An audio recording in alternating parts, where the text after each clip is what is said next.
strong team, but now they're here at Worlds, and as you said, updating their Worlds plan, this is where they walk away looking to be remembered. Well, Ignar's still getting things set up on the Misfits side, so he'll be getting things going soon as we move ourselves into the game. On the other side for him, Ben, the support of Team WE, and the thing for them is that Zero has also been played, so a small surprise, I'll say, in the starting lineup with Ben being here, but expect to see Zero at some point during the tournament. The teams do go back and forth. Now, Ben, he played the vast majority of the regular season during the LPL, and during the play-ins, arguably, he had a worse performance than Zero did, who played much less games. So that's why it's a bit of a surprise, because many people expected them to bring in Zero to be that leader, one of the big facilitators for Team WE, but they still have confidence in Ben, given that they've spent so much more time playing with him. Yeah, and a lot of it oftentimes comes down to the very recent performances in that day's scrims, right? We'll have to see how it actually performs here on the stage. In the early game, you know, some of the guys that you already mentioned here, Condi is such a big player. It's such a fun jungler to watch for me whenever you guys, you know, want to tune into the LPL. This guy is one of the best, if not the very best, that they have to offer. Extremely versatile, and even on this team, that's not really a team focused on early game. He has huge early game plays, and he can really do a lot, you know, to control that in combination with the laners. I'm extremely excited to watch Condi play. I had the opportunity to chat with Maxlaw about him going up against Condi. He goes, yeah, I think he is a really good jungler. I have a lot of respect towards him, but I still think I'm one of the best junglers in the world, and Condi's simply a stepping stone for me to go up against some of the Korean junglers. So he's going to have to back up some of those words today, because Condi, he's no pushover. I was going to say, he may be unfamiliar with best of ones, but he is not unfamiliar with relentlessly trash-talking his enemies, as far as I know, in Europe. So Maxwell, certainly a character, and we'll be looking to bringing Power of Evil up to speed. We've kind of talked about the carries on the Misfits side there for WE. We mentioned Ben. He's going to need to be playing hot, and Condi's going to need to doing well as well, because as almost always, Mystic is ready to be enabled once again. Definitely, we have a lot of eyes on Mystic, because this guy has had very high performances and proven himself. In the play-in stage, though, of Worlds this year, he did have some mistakes. He did stumble a little bit. You know, there were even mechanical mistakes that we're not used to seeing from him, like backwards Xayah ultimates and stuff like that. So definitely going to be a close magnifying glass on him, considering the meta right now and considering his standing. And we talked about Power of Evil being one of the big carries for Misfits. Already Team WE showing their respect towards it. Orianna being banned away, one of his biggest comfort picks, but also a bit of a target ban towards Ignar. He did bring out things like the Blitzcrank, like the Thresh, very well known for him within Europe. I do like that ban away from WE. Have clearly done their homework. Misfits take away Kalista, who continues to stay in her exclusive club of 100% presence. And Rakan actually banned away from Ben. So a couple of supports being targeted here. And Gnar will actually be the final ban there for WE. And the most surprising one to me is that Blitzcrank. Because you mentioned, yeah, it's his target ban. Ignar had a lot of success on it. You have to have a lot of respect for that in the current state of the game with Ardent Sensor to ban out of Blitzcrank. And they just want to remove some surprise options. Even if they feel maybe that it's a low percentage chance to turn the game, they're getting that one out of there. But think about what's left available right now. Sejuani, Jarvan, Tristana, Lulu, Janna, so many strong Free for all, everybody grab them. Yeah, that whole 100% pick ban is now very heavily going to be affected when there are so many power picks available, and I'm expecting Misfits to go for the Sejuani Tristana right now. Big comfort picks, especially for Hansama, and I think that is very important for him, especially a rookie on the international stage. And with the Cogmore ban and that Jarvan pick there for WE, I am a little surprised to not see Xayah being pushed up higher, especially for Mystic, but maybe WE think that the preference is on something like the Triss, so we'll see what Misfits lock in here and see what WE get on the back end. There's the Triss, so if WE read it right, they will get Xayah, which has been a big pick for them all tournament long. Yeah, Tristana, as you mentioned, Vedius, you know, we often see it picked into Jarvan. So many options, so many answers for that one, whether it is a top lane or a jungle Jarvan. Regardless, the beautiful pairing here, the double Yordles, everybody's known and come to love them. But also one of the big picks that I'm just remembering now is Galio. Something that Chinese teams absolutely love is Jarvan, Galio, Sejuani, because if you want to dive onto the backline comp, that is exactly perfect for it. You know what we want to see to top it all off? Is the Rumble that they also use when you switch the Jarvan down into the jungle, have the mid lane Galio, and then put a Rumble top lane. That's when we really get the full painting of all these combinations of ultimates, and you get those super heavy theory crafted multiple layers for those giant engagements. Who could forget that massive wombo combo from the play-ins? It was Team WE that obliterated Young Generations in an instant. And LPL teams definitely know how to play dive comp. Yeah, Xie big on the Galio. Again, loves to add to that plan of protecting Mystic, who will get the Xayah paired next to the Janna this time, so didn't want to give away kind of the other premier Ardent sensor support, or defensive support, I should say, wanting to steal that Janna away before it could be banned. That does leave Galio on the vulnerable list, and Sejuani now to Misfits, so 6 very strong picks in this draft. And the thing here, to me, you know, the differentiation between Lulu and Janna, a big part of it is how easily Janna can apply Ardent Sensor to multiple people. And that actually is becoming a very big thing in the meta right now, especially as, you know, a jungler. I like to play other attack speed oriented champions. It's not just about Ardent Sensor on your AD carry. You know, Jarvan is going to apply some extra attack speed here with the flag. Janna can apply AoE Ardent Sensors. So if you get multiple champions based around attack speed, then you can really synergize even more people. There's one of them though. Sejuani is going to be picked up by Misfits. Maxwell are going to be happy to have that one. Cassio banned as well by Misfits, so a few eyes towards the mid lane there for Xie WE. Very careful consideration, banning away Syndra from Power Weaver, another signature pick for the man. Now we're looking at things like Corki and Lucian really rising in value. I feel like Taliyah, a champion that we've seen a fair amount, especially from the Korean representatives, but in Europe it's not really been a popular pick. Ever since the Mana Nurse to her Q, she kind of fell off, and Corki really become the next big thing. Aurelion Sol for us as well. But against like teams like Team WE, already showing that respect. How can you forget the Lucian from Xie versus Faker at MSI? Well, do ban it away, but that leaves kind of those more utility picks for Xie, who does play, as you mentioned, the Galio, but also Taliyah. Again, sticking with the theme, but a Galio ban from WE is actually going to take that option away. I think it makes a lot of sense because you saw the Lucian ban away from Misfits. You think this is one of the best answers to a Galio, so they're afraid of the early lock-in of the Galio for the side of Misfits. You know what I'm also thinking here is that since Misfits have the very last pick and could counter pick, you know, Kassadin, even though they're hovering Corki right now, they could hold on to the counter pick and maybe bring that one out with Lucian off the table. Not going to be the case here as Corki is eventually locked in, but that is going to give an opening.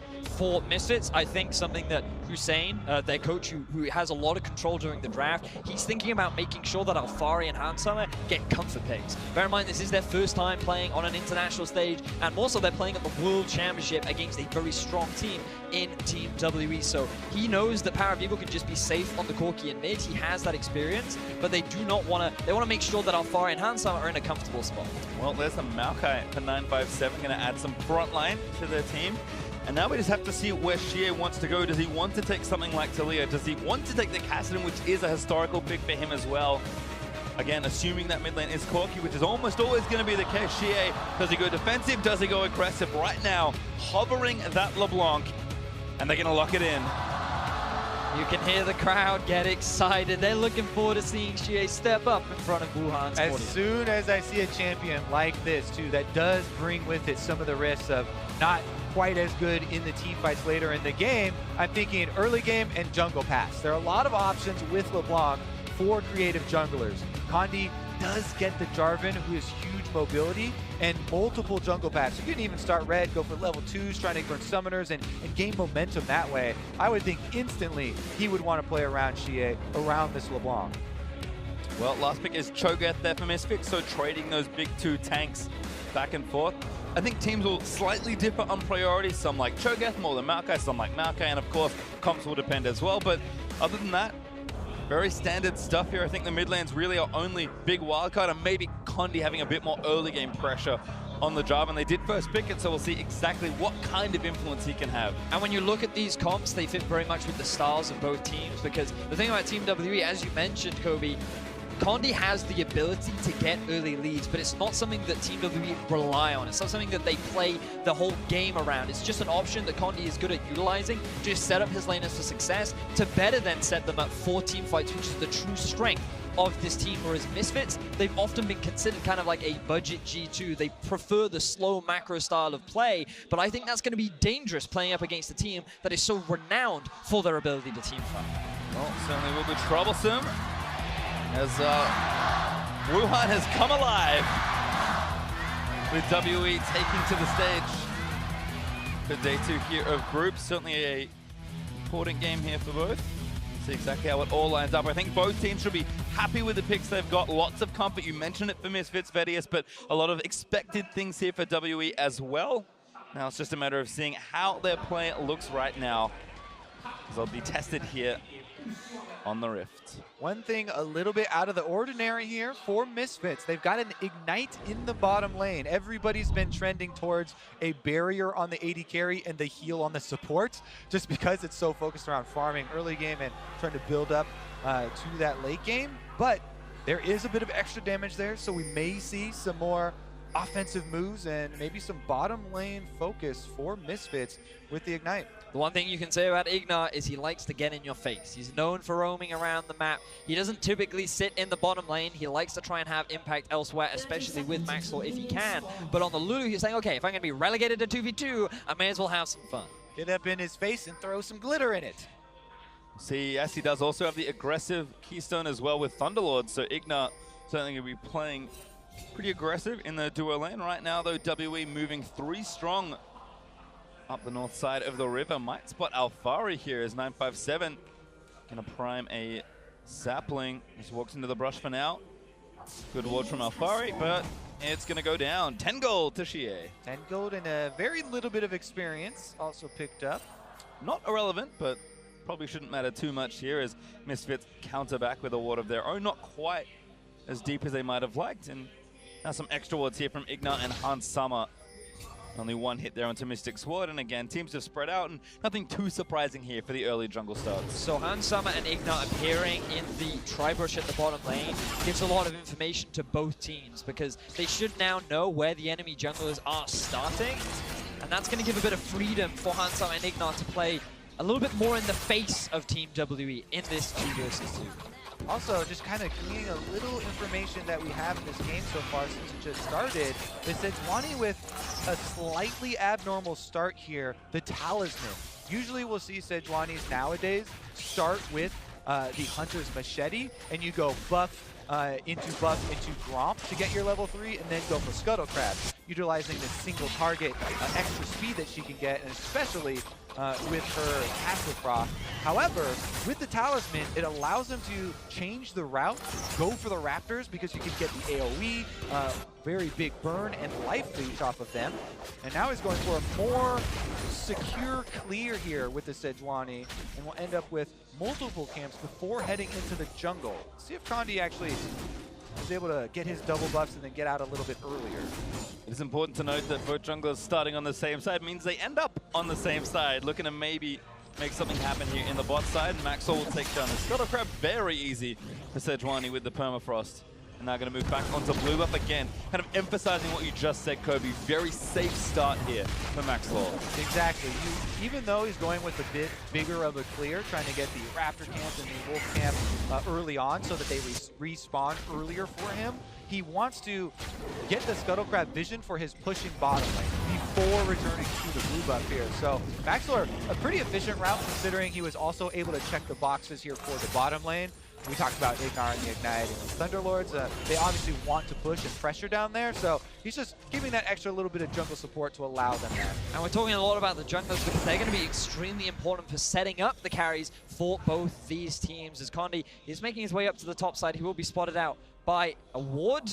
And it looks like he's just going to back away. But yeah, backtracking to these junglers, they're going to play a key role in setting up some of the core carries of both these sides. And when you look at Misfits, you're thinking of a player like Power of Evil. And for Team WE, you're thinking of players like Mystic. Yeah, there are some stats for you on the screen of 2 of the big damage percentage contributors here for each team. Power of Evil, we talked about, he was also receiving a lot of jungle attention from Maxlore and really getting off to a good start, which allowed him to put in a lot of these numbers. And Mystic as well from the bottom side. Definitely was I as well. Feels comfortable and set up to do the same. And there were a lot of question marks around players like Mystic in the play-ins, largely due to his laning phase. A lot of analysts felt like that he wasn't that standout. And while his team fights were certainly good, it was nothing impressive. But I feel like that coming into the World Championships and coming into now a bigger stage and much higher level of competition, I'm expecting a lot more from him, because after talking to some of the teams, I feel like he wasn't playing at the highest level during the playing stage. Meanwhile, we had a little bit of extra vision left in the jungle there by Team WE when Condi went to steal away those Krugs. Now he's in bottom lane, waiting for Hansama to check. Oh, Slow not going to land. He gets him through the rocket shot, forcing the flash. Very cute play from Condi. Hansama a little bit quick to jump there. Didn't quite time it properly. He didn't get the buffer correct, which means that he still ends up getting knocked up. He's now going to lose both of his summoner spells in the 2 versus 2. And we talked about the impact of these junglers on these carries. Mystic now going to be in a much favorable position. Yeah, can't really get away from Jarvan, and Condi with a very successful gank. Double summoners. Remember, those are the defensive summoners for the bottom lane. No barrier for them at all. We'll see if the Ignite does come into play, because Condi's coming back for more. This is something that I've certainly seen before from WE. Condi looking for the revisit here as Mystic and Ben sort of back away. Condi gonna do a bit of jungling while he has some time. No need to really spend too much time here while he can be farming. And Hansama and Ignite, I think, playing with respect now that those have gone down. But you can see Condi's stats just incredible. His plan was very successful despite Worldly maybe not looking as strong as we'd expect. Condi certainly was. And this is what we talked about very much. He is one of those early setup plays. He tries to get his team early leads, but it's not something that the team relies on necessarily. It's not something that they have to have in order for the team to win. And Condi, he's just such a big facilitator, and he's had so much praise that he's already been able to set up his bottom lane for success. Now let's see if he can do it in the mid, because Xie on this LeBlanc. We all talk about LeBlanc being this assassin and how she wants to be roaming around the map, have that sort of early lead, have that early pressure. Right now, Xie is doing well in terms of the laning phase, but now we want to see him make these map movements as he's already doing in the river. Yeah, he's rewarded with some honey fruits.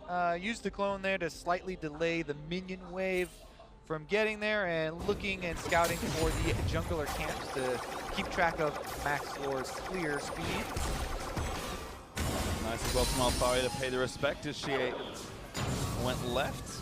And no successful roam this time around. PoE has also used his teleport already, so he's going to have no more freebies back to lane. She going to last hit these, and I think both mid laners will take it back. Certainly Power of Evil will with the Hex Drinker done, and Xie maybe going roaming instead. Like the respect being shown from Power of Evil. It will delay his Streaming Force spike a little bit, but it makes the laning phase so much easier for the Corki. And I also want to highlight some of the vision being set up from both parties. A lot of it invested, around the bottom side of the map. Already double control ward from both sides, and their priority is making sure that neither of the 2 versus 2s get snowballed upon by either jungler. Sunny skies down there. Everybody just farming up those Bitcoins. Well, Mystic returns to the lane. Shield on the turret there for Ben just to prevent a little bit of damage. And a BF sub for Mystic versus the same for Hansama. Again, slightly different starts there as far as itemization goes. And I think in a brush here for Ignar. WE, they're just going to play it safe. And again, Misfits playing very safe here, very respectful, and a ton of controllers. There were 3 down the line, but Hansama just placed his. 2 though for both Maxwell and PoE, mean that Misfits again just want to play safe. This is a team that does not want to fall behind, but happy to play even. Yeah, now that we do have the BF swords, a little bit of extra damage coming through, and the ultimate's available, maybe Condi is going to be able to revisit and create something. You know, he's walking away from those wards, comes through the lane, doesn't want to walk anywhere near Tribush, himself level 6 with red buff. This would be kind of the perfect storm if they could actually nail someone down. But again, Tristana hard to force on, especially with a Lulu at her back. Defensive control was cleared out by Mystic and Ben. That does give Condi leverage to sneak into both brushes if he wants, but again, just going to farm the Krugs, not waste too much time. As Alfari does take the speed trying to the right, getting that Scuttle Crab, and going to hit a sapling on the way back to the lane, but not a huge deal here for these top laners who are nice and even in CS. Seeing a lot of this, gentlemen, a lot of slow early games, it's a progressive farming, all about the item spikes. And the one thing you can say about LPL teams for certain is they love to utilize those item spikes. So you really need to keep your eyes on players like Xie and Mystic, because once they hit those first items, that's where they're going to look to be as proactive as possible. And that's really where they turn on. And we're going to see how Misfits handle that, because as a team, they often struggle when they fall into early deficits. Throughout the regular season and throughout playoffs, they had a 3-11 win to loss record whenever they were at any kind of deficit at 20 minutes. So the fact that they're off to a bit of a lead right now, certainly favorable if you're a European fan. That 300 gold though, oh, 200. 10 minutes to go though, don't forget. That's still a lot of time. Certainly the slow early game going to help with staying even keel. Where are the Gigabyte Marines when you need them? Coming up in 2 games time, Kobe. Oh, baby. Well, for the time being, a little bit more vision being invested from Misfits towards the top side of the map. Rift Herald will be spawning, and Maxlaw, he's taking a bit of a creative route, but will be spotted out. Nice bit of vision there from WE. Sweeper does not find it either. Not sure where that came from. Could have been some fruit, or could have just been my eyes deceiving me. Maxlaw, though, is going to slap down the Scryers. Boom, cleared that out of the way from WE's side of the map. And the holding pattern will continue as Maxlaw gets good vision here on the left side. Deep vision is definitely the first step. Remember, we do have 4 teleports available in this game, all of them off cooldown right now. So as much as we're talking about these wards kind of casually, they're just a setup, and any of those could explode into multiple people joining these fights. Down bottom side again, bottom lane for WE is pushing in. Condi heads down to the bottom side. You know, he's pinging already for some deep vision of his own. And they might even be able to set up for some extra control here. Scuttle Crab into a pretty seamless dragon take if they want it.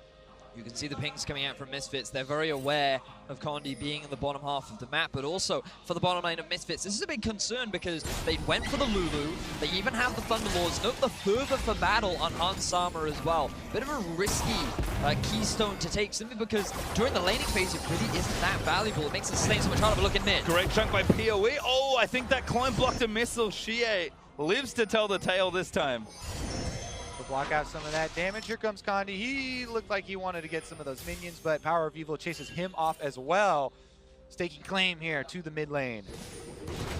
Very nice play. She is going to return with a bit more power though. Sheen and the Hex Drinker there for PoE, and now that Hextech Revolver being worked on has got the 2 little components, the Revolver and the Cutlass. Just needs to combine them into a Gunblade. Somehow that's what that makes into, but certainly a very good LeBlanc item here. Should have that one in short order. You just put the Hex Drink on top of the sword. Bit of tape, all good to go. But again, we're always looking at this vision. We're always looking at the potential for possible TV flanks, and you're also looking at some of the objectives that are on the board. Unfortunately, it is another Cloud Drake, not the highest of priority for either side. But also, again, like, it's a little concerning that Misfits bottom lane is struggling so much after that early ganks we saw from Condi and Maxlaw. He hasn't really tried to mimic any kind of pressure. His focus has just been farming up and trying to get those items as fast as he can. Yeah, I mean, I believe he's still, to this point, dealt 0 damage to champions as he hasn't really interacted with anyone on the Sejuani. But we do have the Ardent Sensors coming through now, boys. Riveting. As those have been completed, we get the extra attack speed coming down for more damage. So there's possibilities here of actually pressuring turrets, and that might be where it does explode. Alfaria, again, pushes up his lane, looks for the Scuttle Crab, and he's going to be able to grab this one too. No feast, unfortunately for him, but an easy take. And Abyssal Mask there for Alfari. So Righteous Glory first in the last game, but certainly needs a bit more defense versus LeBlanc, and of course his lane opponent in Maokai.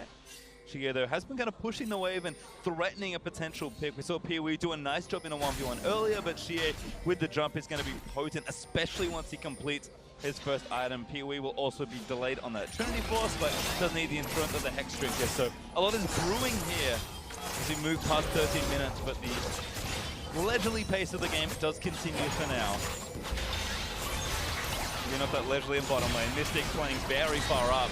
Knows that Ben with the Ardent Sensor can just give him so much extra stats. Love that target focus from Mystic there. Note how Hans Sama was too preoccupied with the minion wave and also had the shield on him. So Mystic said, well, I'm just going to hit the support then. You're a very squishy Lulu. I can chunk you out. And that's going to force him back, which then allows them to start being aggressive onto Hans Sama. Just a very small trade went in the favor of Mystic, and they're just going to continue to push down onto this tower as a bit more defensive vision now coming out from Misfits in the bottom lane. But the game's still dead even.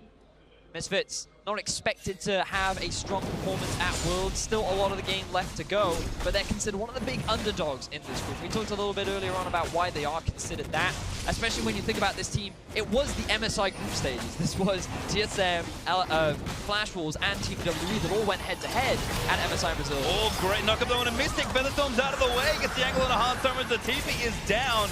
Hans Sama's going to be forced out. More TPs in the bot side as Misfits burn and cancel too. So there also were both TPs from WE used. They were just on top of each other. So now we have removed all of the extra players from this bottom lane game. Condi wants to turn the tides here as, again, Jarvan's going to sneak in. Ben throws down the control ward so he can move up, but doesn't look like the Misfits are going to overextend anytime soon. Drake, though, did go down in that, and that's the biggest difference we've had so far. Cloud Drake picked up for Team WE. Oh, but look at Shea. He's on his way down as well. This ward will spot him out, and Misfits are like, this could be bad. Shea turns around, though. Looks like the Misfits may have backed off pretty early. Shea with the Gunblade, certainly looking to get his roam going. Might jump in off the PoE, gets back his Power of Evil with the package. Is going to threaten in tandem with Maxor as they take down that control ward. And he can, again, start to see, despite the very deliberate pace in these first 50 minutes, teams are starting to get a bit antsy as Condi wants it, dunks Ignar, gets the ulti down, going to keep slapping him away. Ignar already burnt the flash as the Monty from Beth, going to keep it going on Mystic. He's the one to grab first blood, but Maxor misses the ulti just barely. Mystic with a fast flash to get out of that one. And Misfits, they face checked the Bush. They even pinged it, expecting him to be in there, but Ignar flashed way too early, and Condi punishes it. Uses the EQ, locks him in the baby cage, and WE, they're able to get themselves their first kill of the game. Yep, if you flash early against Jarvan, he's just going to dunk you. And here's the double knock-up. He lines it up for the Lulu as well as Tristana, and Ignar used his flash, so in comes the Cataclysm, buys enough time for the DPS to work here. Mystic flashing very early on that one, might have even been considering flashing before he saw the ultimate come out, and able to get away after that. A lot of summoners were blown in the bottom side, but the big gold bonus doesn't mean a whole bunch in the game at this moment. Meanwhile, Condi, though, the objective focus has really been a big difference here. Gets the Drake as well as being able to walk right up to the Rift Herald, and seems to be able to take that one uncontested. And one of the big carries for Team WE now has a kill under his belt. Essence Reaver completed too. Mystic, one of the big players that we were going to be watching to see how he progresses throughout the game, is now set up for success. His counterpart in this game, Power of Evil, also just finished his Trinity Force with Condi able to grab the Rift Herald for his squad, and IE is also completed for Hans Summer's Tristana. So again, a lot of this kind of slower paced game, all that farming early on. Despite the first blood for WE, the gold stays dead even, and the items are starting to creep up on these carries. And again, WE, if they can convert the objectives that they are starting to get into more, we'll see just where Condi can use this Rift Herald, because that's kind of been the sacrifice in some ways. The only advantage WE have really gotten is not reflected in the gold, it is in these objectives that they're taking. I think it's for Misfits. I felt like that they had an opportunity early on to get ahead in this game. If they had simply just swapped from bot up to the top lane, because we see that Alfari has been consistently pushing 957 underneath his turret. That tower is already at about 50% HP, and they could have just avoided the potential dive and gotten themselves a very early objective. Instead, they chose to stay in the 2 versus 2. They allowed Team WE to punish on the overextension of Ignar, and they're the ones that now have the Rift Herald. They're the ones that are setting up to get themselves the first tower of the game. Setting up for this blue buff as well, as one to get stolen away by Misfits. Not up right now. In fact, Shea is lining up a dive instead. Is spotted on a ward, and Power of Evil is hot on his heels, but Shea dives in, gets Ignar with a 10, and that's going to be a kill. Great focus on the summoner-less Lulu right there. And that's going to be the first turret as well without the Rift Herald being expended. So WE can keep that one in their pockets and try to chain this momentum. So often in this meta right now, when Ardent Sensors are completed, as soon as one turret falls, they can then swap the AD carry and support to another lane and chain out a turret take. But WE don't even have to do that. They're still pushing in the same lane. And you can see with that extra attack speed, Zaya having her own buff as well, they almost instantly melted. Who needs the other lanes, Kobe? He's going to take the tier 2. The Rift Herald hanging out. Oh no, Shelly. With Rift Herald down, they might even go for an inhibitor. They're going for it. Condi going to threaten again. Has the ultimate ready. Maxwell also rank 2 ultimate for himself. Rift Herald charging in. A bit of chunk damage there to the turret.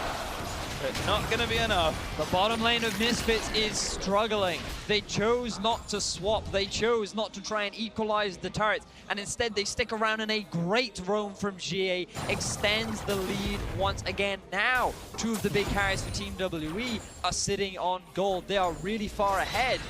And they're the ones that are extending this gold lead to 2K in favor of Team WE. And now, as we said, they can rotate their support and AD carry to try and keep up that pressure. Look how close it was, too. The breaking point for the top and mid turret here for Team WE, both of them are extremely low. Misfits would like to collect some of that gold, but GA... He's got the flash, but he doesn't need it just yet. The damage is almost there, but Ignar with the ultimate keeps himself alive. That was very close. So close. You can see him Single on digits there before the regen came in. That was close. Big play from Shea. Almost resulted in another kill. That would have slowed down MISFITS significantly.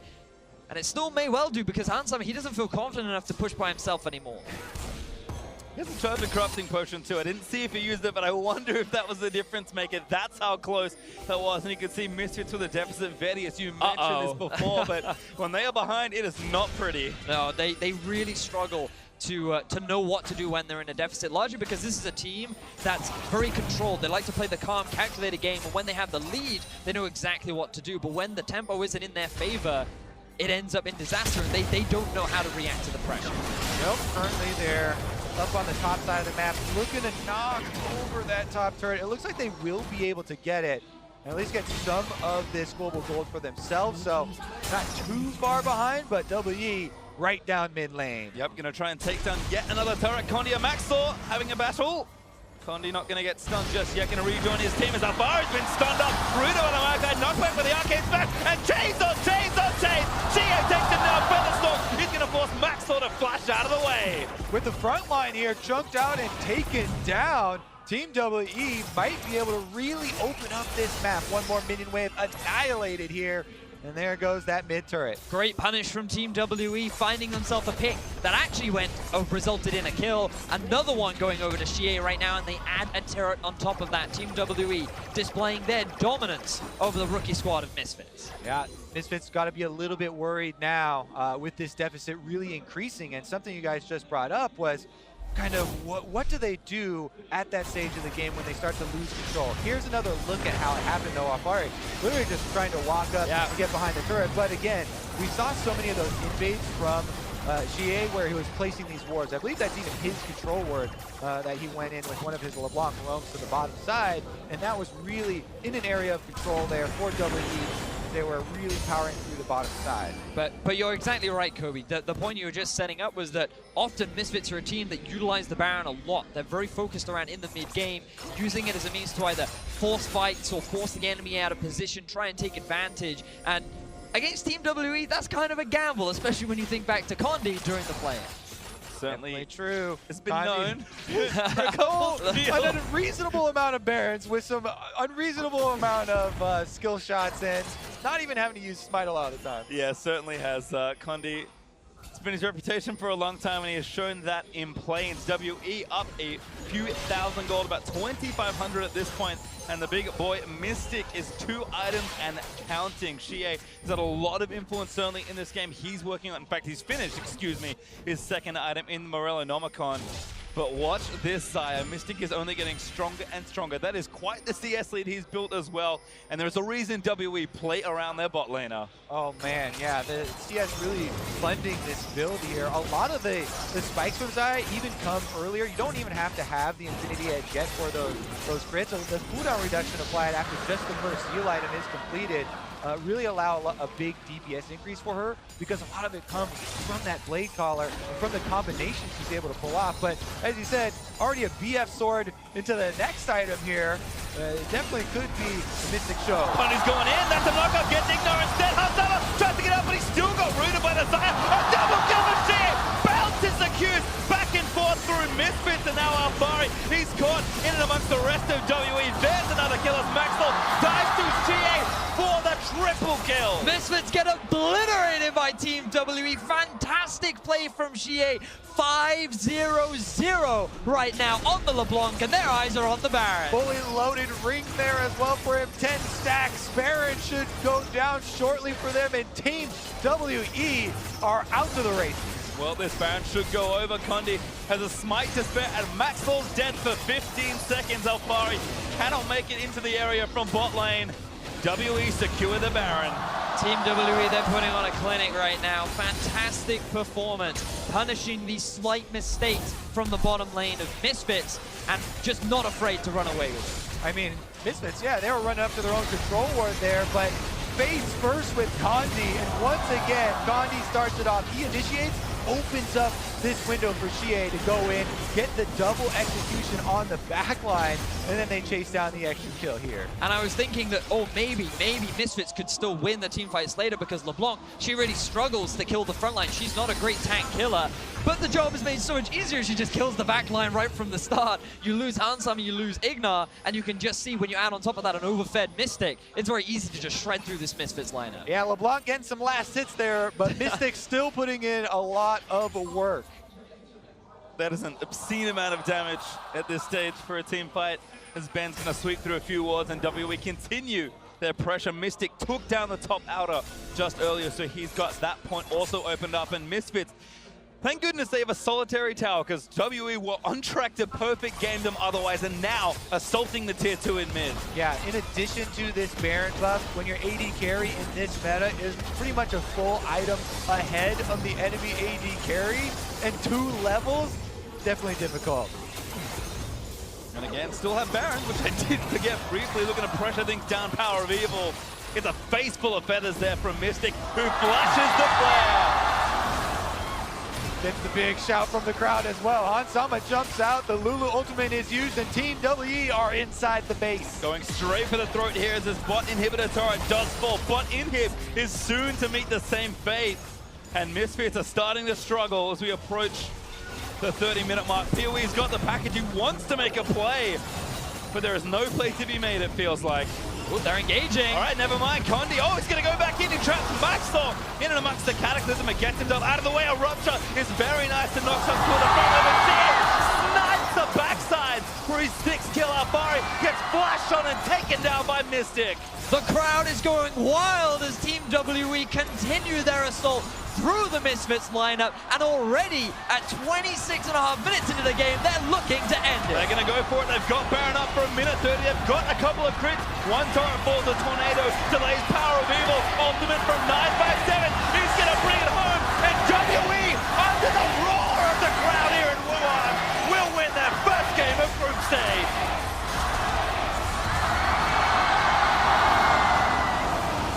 Just listen to that crowd. Team WE absolutely shred Misfits there.